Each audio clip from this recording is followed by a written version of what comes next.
So here's the next part of our discussion.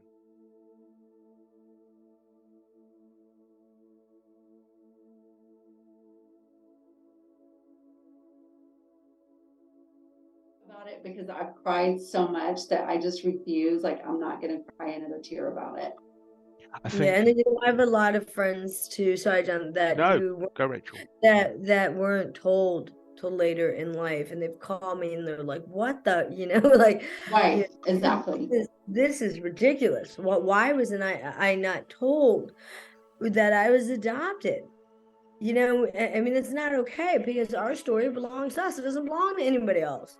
Like, it does not belong to anybody else. It is our personal story. So absolutely, it is.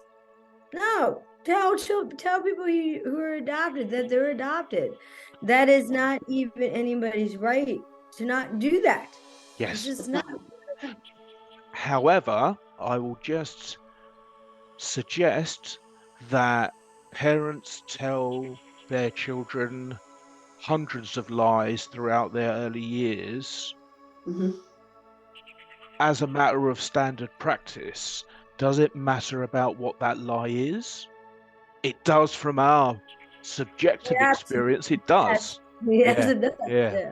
Okay, I so mean, I just want to top off and get the end of the story from Alison about how she came to the conclusion that she could not bring up the baby she fought to keep.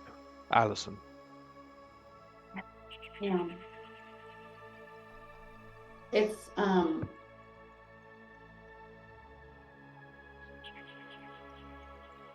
it's so crazy because it's been over 30 years, and yet it still just like catches me. Because I think the perspective in the world is like that birth mothers are like, Yeah. no, like I'm free. And that is not at all the situation, like at all. I literally went through hell. And the night before, I was supposed to have gone through with the adoption and signed the adoption papers. I was in my hospital room, and I literally was like crying out to God. Like, a nurse came in my room and she was like, honey, I know that you're going through a lot right now, but you've got to like keep it down. Because I was like, I was like, just like, God, like, come and be, like, just come and be with me. Like, I am losing my mind right now. You can Like, swear, by the way. just come and be with me. And this is a true story.